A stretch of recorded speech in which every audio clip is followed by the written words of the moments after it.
ভালো মানুষ গড়ে তোলার নতুন উদ্যোগ নিলেন হলদিয়া এনার্জি লিমিটেড। হলদিয়া এনার্জি লিমিটেডের উদ্যোগে শিল্প তালুকে শিশু বিকাশ প্রকল্পের উদ্বোধন। এই প্রকল্পের লক্ষ্য প্রাথমিক বিদ্যালয়ে শিক্ষার্থীদের স্বাস্থ্য পরিচ্ছন্নতা এবং সামগ্রী উন্নয়নের সাথে সাথে সাংস্কৃতিক ঐতিহ্য মানবতার গভীরতা বোঝার জন্য দেশীয় জ্ঞানকে রপ্ত করা। প্রকল্পটির লক্ষ্য হল একটি সামগ্রী শিক্ষার পরিবেশ তৈরি করা, যা শিক্ষার্থীদের জীবনে শারীরিক এবং সাংস্কৃতিক উভয় দিক থেকে উন্নয়ন করা। আজকের এই উদ্বোধনী অনুষ্ঠানে উদ্বোধন করেন পূর্ব মেদিনীপুর জেলা শাসক তানবীর আফজল। উপস্থিত ছিলেন হলদিয়া এসডিও সুপ্রভাত চ্যাটার্জি। সভায় সভাপতিত্ব করেন হলদিয়া এনার্জি লিমিটেড প্ল্যান হেড তথা ভাইস প্রেসিডেন্ট সোমনাথ দত্ত। সভায় সঞ্চালনা করেন হলদিয়া এনার্জি লিমিটেড পদস্থ কর্তা সত্যজিৎ গঙ্গোপাধ্যায়, ছিলেন বিদুষ রঞ্জন সেন এবং শিল্পাঞ্চল এলাকার বিভিন্ন স্কুলের শিক্ষক শিক্ষিকাবৃন্দ। জেলা শাসক সকল শিক্ষকদের উদ্দেশ্যে মানবিক এবং শিক্ষকতা শুধু চাকরিবৃত্তি নয়, অভিভাবকদের মতো ছাত্রছাত্রীরা নিজেদের ছেলের মেয়েদের এবং পুত্র স্নেহে বাবার জন্য বলেন। তিনি আরও বলেন, শিক্ষা সংস্কৃতি পূর্ব মেদিনীপুর জেলা, স্বাধীনতা আন্দোলনে এগিয়ে পূর্ব মেদিনীপুর জেলা, কিন্তু বাল্য বিবাহতে এগিয়ে পূর্ব মেদিনীপুর। আগামী নির্বাচনের পরেই সারা জেলা জুড়ে সমস্ত স্কুলের শিক্ষক শিক্ষিকাদের নিয়ে একযোগে বাল্য বিবাহ প্রতিরোধ করে একটি বড় কর্মসূচি নেওয়া হবে। সকলকে যুক্ত করে এই কর্মসূচিতে অংশগ্রহণ করার জন্য অগ্রিম আহ্বান জানালেন।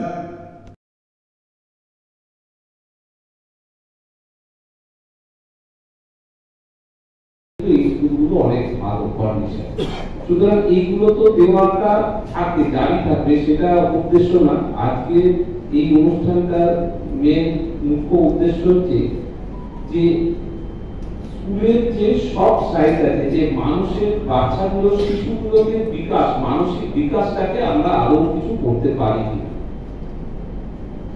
সত্যি কথা বলতে কি, আমি নিজে মেকানিক্যাল ইঞ্জিনিয়ার, আমি মেশিন তৈরি করতে পারি, মেনটেন করতে পারি, ভাঙতেও পারি। সুতরাং মানুষ গড়াতে আমরা পারি না। আমার বিশ্বাস আপনারা শিক্ষক মশাই, আপনারা কিন্তু মানুষকেই তৈরি করেন। সুতরাং আমার ফোল্ডেড হাতে আপনাদের কাছে অনুরোধ, দয়া করে একটু এটাকে চেষ্টা করুন যে আমরা সঠিক মানুষ তৈরি করতে পারি কিনা। কারণ দেখুন, উচ্চ শিক্ষার কথা যখন আসে তখন কিন্তু ছাত্ররা শিক্ষকদের কাছ থেকে শুধু কি ইনপুট পায়। ইনপুট বলতে সেটা আমি বলছি সায়েন্স, আর্টস, কমার্সের সেই ইনপুট গুলো দরকার। কারণ তখন ছাত্রদের তো চরিত্রটা গঠন হয়ে যায়। এই বাচ্চা ছাত্রগুলো কিন্তু একদম কাঁচা মাটির কাজ, আপনারা যেরকম ভাবে তৈরি করবেন সেই রকমই হবে। আমার শুধু এইটুকুই আশা থাকবে যে এই বাচ্চাগুলো যেন মধ্যে একটা দেশাত্মবোধ তৈরি হয়, তারা যেন ভালো মন্দ ন্যায় অন্যায়ের ফারাকটা বুঝতে পারে, তারা যেন তার বাবা মাকে শ্রদ্ধা করে, টিচারদের শ্রদ্ধা করে। আমাদের এই জিনিসটা যদি করা যায় তাহলে হয়তো লং টার্মে আমাদের সমাজের প্রতি, সমাজের অত্যন্ত ভালোই হবে। সেইকে মাথায় রেখে এই অনুষ্ঠানটা আশা করি এটা ভালো হবে। এর জন্য যা যা সাপোর্ট দরকার হবে আমি আজকে এখান থেকে বলছি যে সেটা কিন্তু এইচএল করবে, কিন্তু বাকিটা আমরা নির্ভর করবো আপনারা কিভাবে এটাকে আগে নিয়ে যাবেন, সার্থক করতে। ধন্যবাদ।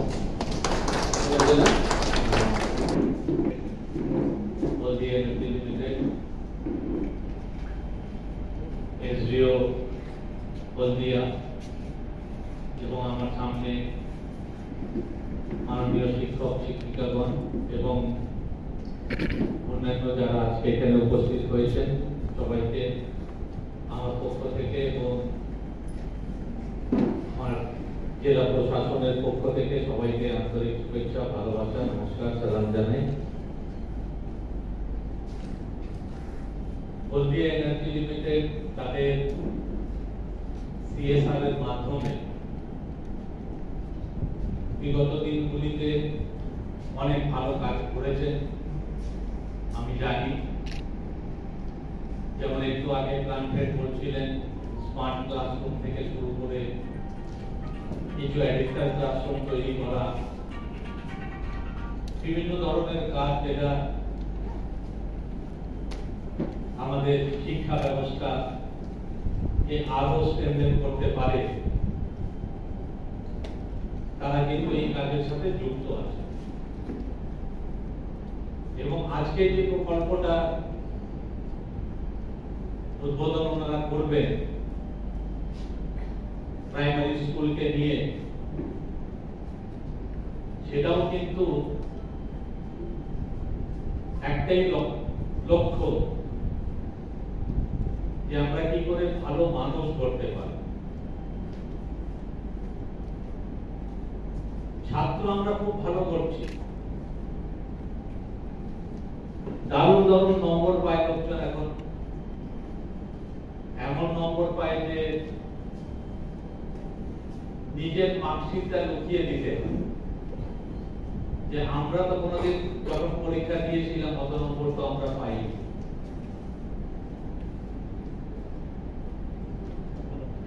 এখন প্রায়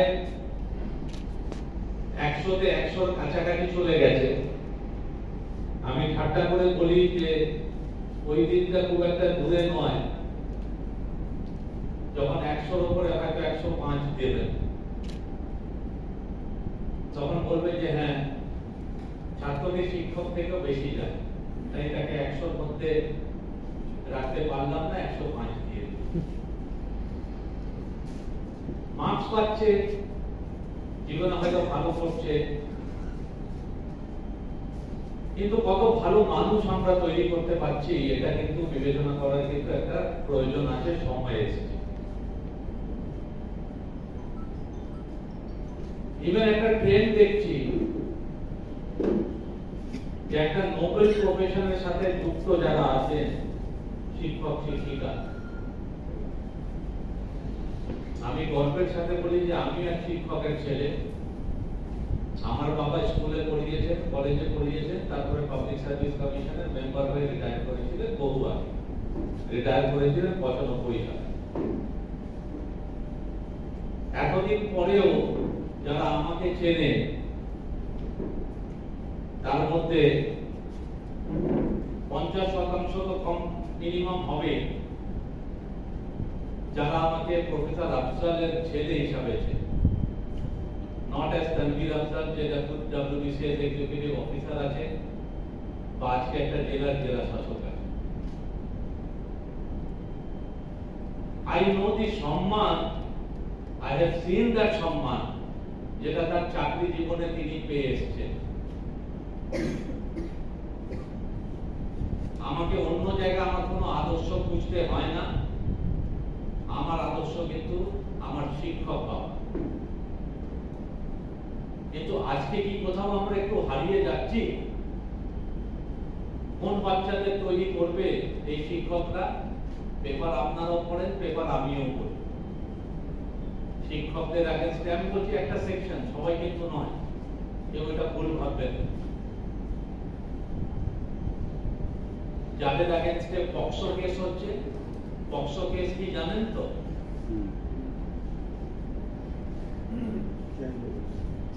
চাইল্ড অ্যাবিউজ, শিক্ষকদের এগেইনস্টে হচ্ছে। শিক্ষকরা ছাত্রীকে নিয়ে পালিয়ে যাচ্ছেন। These are the stark realities. আমাদের কাছে তথ্য থাকে, আমার কাছে তথ্য আসে, যেগুলি দেখে মাথা কিন্তু নিচু হয়ে যায়। যে যারা আগামী দিনের সমাজকে গড়বেন, ওই হাতগুলি যদি পরিষ্কার না থাকে তাহলে কি সমাজ আমরা করব?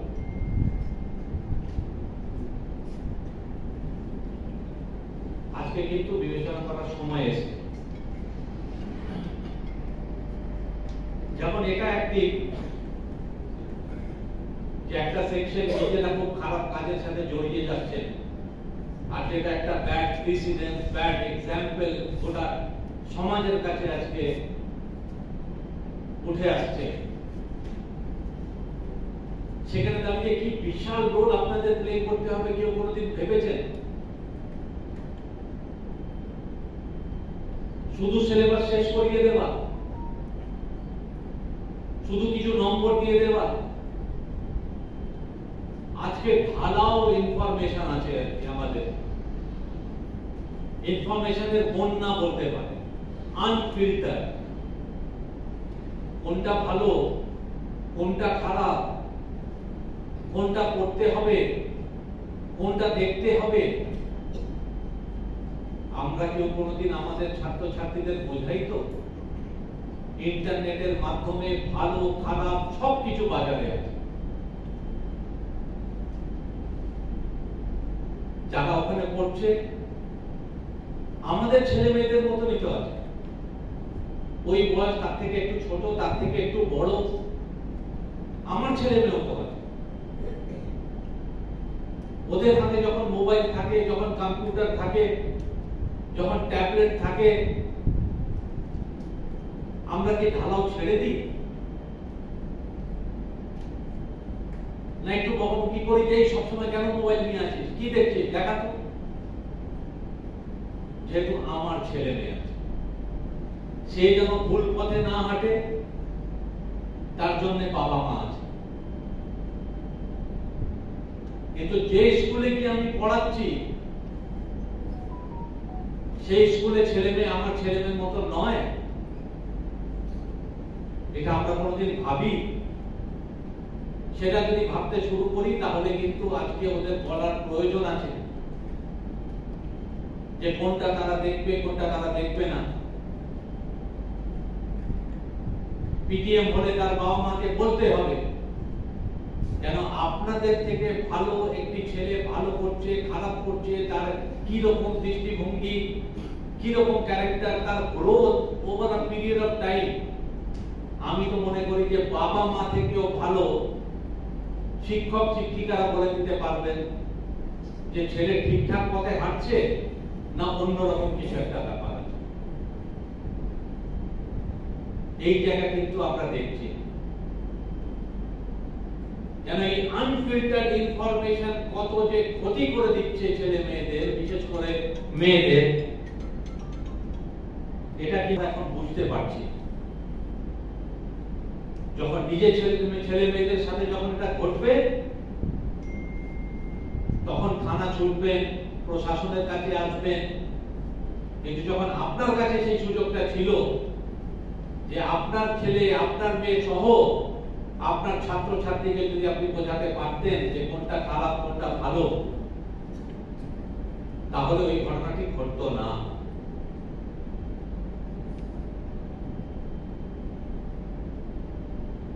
এই যে সরস্বতী পুজো আর নতুন এখন কমার্শিয়ালাইজেশনের জন্য ভ্যালেন্টাইন্স ডে, কত মেয়েরা বাড়ি ছেড়ে পালিয়েছিল জানেন? তথ্য আছে আপনাদের কাছে?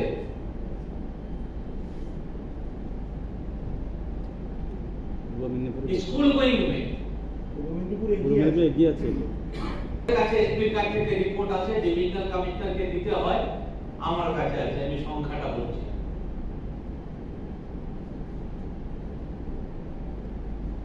এবং তারপরে কি হয়? ওই ভালোবাসা at the end of the day ends in trafficking, child trafficking। এক হাত থেকে আর হাতে বিক্রি হতে হতে কোন জায়গায় চলে গেল যে আর কোনোদিন কেউ উদ্ধার করতে পারে ম্যাক্সিমাম ক্ষেত্রে।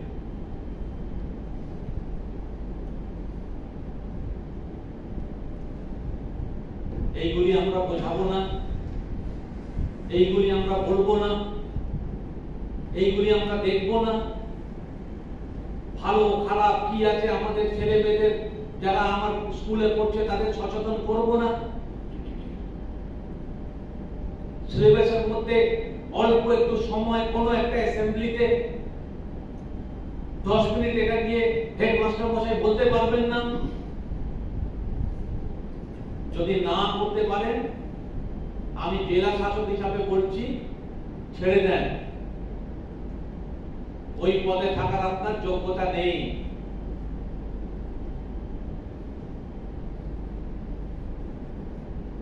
শুধু সিলেবাস শেষ করা কিন্তু দায়িত্ব নয়, যেটা দিয়ে আমি শুরু করেছিলাম যে একটা ভালো মানুষ যদি না আমরা করতে পারি, আর ছেলে অথবা মেয়ে, ততক্ষণ কিন্তু আমরা আমাদের দায়িত্ব কিন্তু শেষ হচ্ছে না। আজকে দেখেছেন যে জেলা বাল্য বিবাহের ক্ষেত্রে একদম উপরের দিকে আছে, এমন একটি জেলা। সাক্ষরতা হার দেখেন উপরের দিকে, মাধ্যমিক হায়ার সেকেন্ডারি টপারদের মধ্যে দেখুন উপরের দিকে।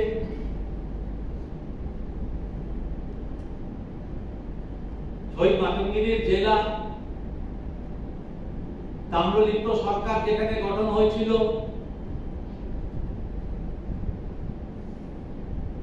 জেলা কোনো দিক থেকে পিছিয়ে নয়, কিন্তু এই মানসিকতা যে বাল্য বিবাহ সেটাও আমরা শীর্ষস্থান ধরে রাখবো বা তার কাছাকাছি থাকবো, এটা কিন্তু আগামী দিনে একটা বড় সমস্যা হয়ে দাঁড়াবে। আমি হলদিয়া এনার্জিকেও বলেছিলাম, ইউনিসেফের সাথে আমার কথা হয়েছে, সমস্ত স্কুল কলেজ, আমাদের স্কুলের মধ্যে যেখানে কন্যাশ্রী ক্লাব আছে, সেলফ হেল্প গ্রুপ থেকে শুরু করে বড় রকম ভোটের পরে কিন্তু এই বাল্য বিবাহের বিরুদ্ধে কিন্তু একটা অভিযান আমি জেলা জুড়ে চালাবো। কেন বাল্য বিবাহ is ending in trafficking, বাল্য বিবাহ is ending in child pregnancy। Child pregnancy যদি হয়, অল্প বয়সে যখন শরীরটা প্রস্তুত নয়, তৈরি হয়নি এখনো একটা বাচ্চাকে জন্ম দেওয়ার জন্য, it leads to maternal death। কেউ যদি ফিগার দেখতে চান আমার কাছে চলে আসবেন, ফিগার দেখিয়ে দেব। আমার মেয়ে, তাকে ভালোর জন্য আমি একটা বিয়ে দিয়েছিলাম না শ্মশান বা কবরস্থানের দিকে মুখ করে দেওয়ার তাকে বিয়ে দিয়েছি। এই কথাগুলি শুধু কি জেলা শাসক বললে হবে? জেলা শাসক ইজ সেন্সিটাইজ, জেলা শাসক এটা করবে, জেলা শাসকের ক্ষমতার মধ্যে যা আছে 100% করবে। কিন্তু আমার সামনে যে সেকশন আছে, আমার প্রত্যেকটা primary, secondary, higher secondary, even কলেজে যারা আছে,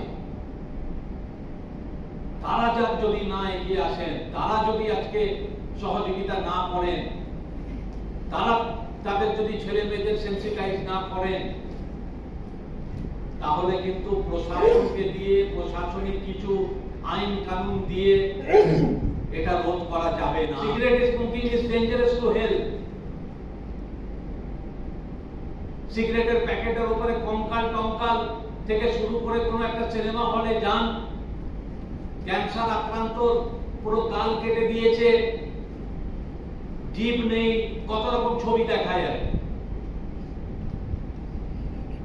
তবু আজ পর্যন্ত শুনেছেন বা দেখেছেন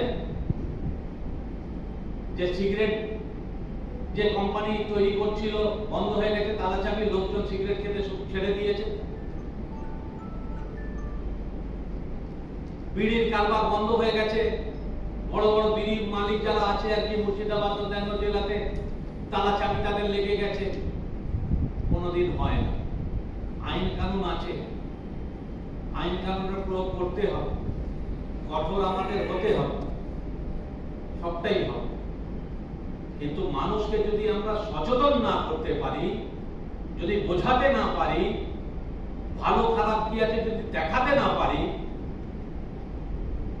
তাহলে কিন্তু শুধু আইন কানুনের মাধ্যমে, শুধু প্রশাসনিক কিছু পদক্ষেপের মাধ্যমে এটা কিন্তু রোধ করা যাবে না। এই ব্যাপারে কিন্তু আপনাদের একটা বিশাল রোল আগামী দিনে কিন্তু প্লে করতে হবে এবং সমাজের সমস্ত শ্রেণীর লোকজনকে আমি এটার মধ্যে যুক্ত করব। ইউনিসেফকে পার্টনার করে এবং হলদিয়া এনার্জি আছে, IOCL আছে, যাদের সিএসআর অ্যাক্টিভিটিস হয় তাদের সহযোগিতায় বড়ভাবে কিন্তু আমরা এটা করব। আমাদের লক্ষ্য কিন্তু প্রত্যেকটা স্কুল যেখানে আমাদের মায়েরা পড়ে, একদিকে দুর্গা, লক্ষ্মী, সরস্বতী মাকে পুজো করব, অন্যদিকে মৃত্যুর দিকে ঠেলে দেবো, এই দুটো কিন্তু সাইড বাই সাইড আমাদের মতন রাজ্য, আমাদের মতন একটি জেলাতে চলতে পারে না, চলতে দেওয়া যাবে না। তাই আপনাদের আহ্বান করছি যে এটা যেটা আজকের যে প্রজেক্ট, ওই দিকেই একটা লক্ষ্য আর কি,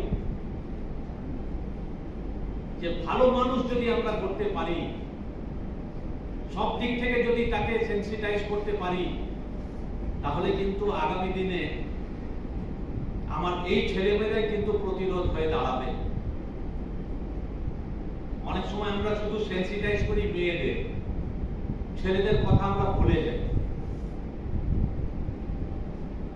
ছেলেদের কথা কিন্তু ভুললে চলবে না। ওই ছেলে কোনো জায়গায় বাবা হবে পরবর্তীকালে, তার মেয়েকে অল্প বয়সে বিয়ে দেবে। ওই রকম কিছু ছেলে কিছু মেয়েদেরকে নিয়ে পালিয়ে গিয়ে ট্রাফিকিং করিয়ে দেবে। ওই রকম ছেলে যে নিজে অল্প বয়স আছে, বাবা মায়ের চাপে আর একটা 18 নিচের মেয়েকে বিয়ে করবে। তাই যখন সেন্সিটাইজেশন হবে, তখন কিন্তু ছেলেদের বাদ দিয়ে সেন্সিটাইজেশন হবে না, ছেলে এবং মেয়ে দুটোকেই সেন্সিটাইজ করতে হবে। তাহলেই দেখবেন যে আজকে যে জায়গায় আছে একদিনে হয়নি, একদিনে একদম নিচেও নেমে যাবে। কিন্তু প্রচেষ্টা যদি আমাদের থাকে, ইচ্ছে শক্তি যদি আমাদের থাকে, যে আমাদের ছেলে মেয়েরা যাদের আমরা পড়াচ্ছি তারা পড়াশোনা করে ডিগ্রি দিয়ে নাম করবে, সমাজের মধ্যে প্রতিষ্ঠিত হবে, শুধু সেটা নয়, নাগরিক হিসাবে, মানুষ হিসাবে 100-র মধ্যে 90, 95, 99 যদি আপনি করাতে পারেন আপনার ছেলে মেয়েদের, সাকসেস কিন্তু তখন হবে। শুধু মার্কসে 99.6% করলে কিন্তু হবে না। মানুষ হিসাবে যদি 99 করতে পারেন, তাহলে কিন্তু রাস্তার উপরে দাঁড়িয়ে এই জেলা শাসক কিন্তু আপনাদের স্যালিউট জানান। এটার জন্য যদি প্রস্তুত থাকেন, তাহলে আসুন জেলা প্রশাসন, আমাদের এত বড় শিক্ষক শিক্ষিকাদের আমাদের বাহিনী আছে আর কি, তাদের নিয়ে আমরা ইলেকশনের পরে এই কাজে আমরা ঝাঁপিয়ে পড়ব, যতটা পারবো আর কি। এই জায়গা যেখানে আমরা চলে গেছি, মানুষকে বুঝিয়ে কিছুটা আইন কানুন করে আমরা এই খারাপ জায়গা থেকে আস্তে আস্তে করে যাতে আমরা একটা সম্মানের জায়গা আসতে পারি, আমাদের মেয়েদের আমরা সম্মান জানাতে পারি, আমাদের মেয়েদের যারা আমাদের সম্পদ আছে আর কি, সেই সম্পদের জায়গায় যাতে আমরা তাদের রাখতে পারি, এই আশা, এই ভরসা পূর্ব মেদিনীপুর জেলার আমার শিক্ষক শিক্ষিকা যারা আছেন আর কি তাদের উপরে আছে। আশা করি আমাকে তারা লেট ডাউন করবেন না এবং আমরা পায়ে পা মিলিয়ে আমাদের জেলাকে আরো উন্নত জায়গা আমরা নিয়ে যেতে পারবো। অনেক অনেক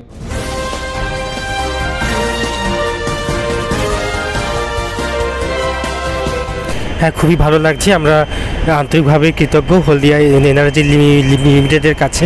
আমরা রঘুনাথপুর জুনিয়র হাই স্কুল থেকে প্রথমে এই কোম্পানির কাছে আমাদের আবেদন করি যে আমাদের ছোট স্কুলে সাহায্য করার জন্য, এবং বিশেষ করে আপনার সত্যজিৎ গাঙ্গুলি যিনি রয়েছেন এটা দেখাশোনা করেন, উনি আমাদের ডাকে সাড়া দেন এবং আমরা আন্তরিকভাবে কৃতজ্ঞ। আর আজকে স্যারের হাত থেকে এগুলো পাওয়া হয়েছে সংকেত, মানে আনুষ্ঠানিকভাবে পরবর্তী সময় এটা আমাদের স্কুলে পৌঁছে যাবে, এটা আমাদের কাছে অত্যন্ত গর্বেরও জায়গা বটে। কতগুলো বেঞ্চ পেলেন সে বিষয়ে এখনও ঠিক জানা নেই, তো সেটা পরে সত্যি গাঙ্গুলিবাবু আমাদেরকে জানাবেন আর কি। কতজন স্টুডেন্ট আছে? আমাদের মোর দ্যান 100। মানে যেখানে জুনিয়র হাই স্কুলের স্টুডেন্ট সংখ্যা কমছে সেখানে আমাদের প্রায় 100-এরও উপরে। এটা বিভিন্ন জায়গা থেকে আমরা বিভিন্ন রকম ইনিশিয়েটিভ নিয়েছি। তো আমরা রিসেন্টলি আমরা HPL থেকেও একটা প্রোগ্রাম পেয়েছিলাম, আজকে আমরা হলদিয়া এনার্জি লিমিটেডের কাছ থেকে পেয়েছি। সত্যি আমরা আস্তে আস্তে ইমপ্রুভ, এবং এরকম বিভিন্ন কোম্পানিগুলো যারা CSR-এর মাধ্যমে যদি আমাদের পাশে দাঁড়ান তাহলে আগামী দিনে নিশ্চিতভাবেই স্কুলগুলোর অবস্থা ভালো হবে। সুরজিৎ গুছাইত, প্রধান শিক্ষক, রঘুনাথপুর জুনিয়র হাই স্কুল। আমরা এই মোমেন্টে টোটাল 25টা মানে প্রাইমারি স্কুলকে আমরা বেছেছি। এইবার আমরা একটু দেখব, আমাদের এটা তো মেন উদ্দেশ্যটা কোয়ালিটিটা, তো এটা আপনারা বুঝতেই পাচ্ছেন যে আমি একটা বিল্ডিং করে দিলাম বা 4টে বেঞ্চি দিয়ে দিলাম বা স্মার্ট ক্লাস দিয়ে দিলাম, সেটা নয়। কিন্তু এই থেকে আমরা একটু এগিয়ে নিয়ে যাই, নিয়ে গিয়ে দেখি যদি আমরা পজিটিভ রেসপন্স পাই। আমাদের ইচ্ছা আছে হলদিয়ায় যত প্রাইমারি স্কুল আছে সবগুলোকেই এই প্রজেক্টের আন্ডারে আমাদের নিয়ে আসা। এই প্রজেক্টের জন্য কত অর্থ বরাদ্দ হয়েছে? দেখুন, মোটামুটি শিক্ষা খাতে আমাদের প্রতি বছরে প্রায় 30 থেকে 40 লক্ষ টাকা আমাদের খরচা হয় বিভিন্নভাবে। এটা শিক্ষা খাতেরই একটা প্রজেক্ট। এই মোমেন্টে সামনের বছরের জন্য কখনো হয়নি, তবে শিক্ষা খাতের পুরো টাকাটা এখানে রাখা আছে। ওই যেটা বললাম যে যতটা সাকসেস হবে তার উপরেই আমরা এটা খরচা করব। আশা করি পয়সাটা এই প্রজেক্টের জন্য কোনো হবে না, লিমিটেশন হবে না। জেলা শাসক বলে গেলেন ইলেকশনের পরেই বাল্যবিবাহ নিয়ে একটি কর্মসূচি নেবেন, সেখানে কীভাবে যোগাযোগ অংশগ্রহণ করবেন? না, আপনি খেয়াল করে দেখবেন যে আমাদের আগে একটা উন্মেষ বলে প্রজেক্ট ছিল, যাতে আমরা হলদিয়ার টোটাল 120টা প্রজেক্টকে আমরা কাজ করেছি। সেখানে মেন উদ্দেশ্য ছিল বাল্যবিবাহ এবং চাইল্ড অ্যাবিউজ, গার্ল ট্রাফিকিং, এই 3টেকে বন্ধ করা। এবং বুঝতেই পারছেন এই কাজটা তো আমরা একা করতে পারবো না অ্যাডমিনিস্ট্রেশনের হেল্প ছাড়া। সেই সময় ডেফিনেটলি তৎকালীন যিনি SP ছিলেন ওনার অত্যন্ত আমরা মানে মিস্টার নেশা কুমার আমি বলি, খুব সাপোর্ট পেয়েছিলাম, আমরা নিয়ে গিয়েছিলাম, আগিয়েছিলাম। কিন্তু তারপর কোভিডের পরেও কি হলো, যখন নতুন অ্যাডমিনিস্ট্রেশনে অনেক চেঞ্জ হলো, আমরা এই প্রজেক্টটাকে ফের আগাতে গিয়েছিলাম, কিন্তু সেরকম রেসপন্স পাইনি। কিন্তু আমি খুব আনন্দের সাথে বলছি, DM সাহেব এখন উনি অত্যন্ত পজিটিভ এই বিষয়ে, উনি এটা নিজেরাই করতে চান। আমরাও যেচে থেকে ওনার সাথে যোগাযোগ করেছি এবং ডেফিনেটলি ইলেকশন চলে আসছে, অনেক লিমিটেশন হবে হয়তো। ইলেকশনের পরে পুরো ইস্ট মিদনাপুর জুড়ে এই প্রজেক্টটা আমরা করব। মানে অবভিয়াসলি আমরা করব, মানে জেলা প্রশাসনই করবেন, আমরা ওনাদের সাথে থাকবো। কেক আর পেস্ট্রিতে জিবে জল সপারি, ওয়াও আশাতে লাজবাব নিউ বিদ্যুৎ বেকারি, টিপটপ টিফিনে और हैप्पी पार्टी, নিউ বিদ্যুৎ বেকারি, মানডে টু সানডে, ছোট বড় সবার পছন্দ একটাই, নিউ বিদ্যুৎ বেকারি, প্রতিদিন চাই চাই।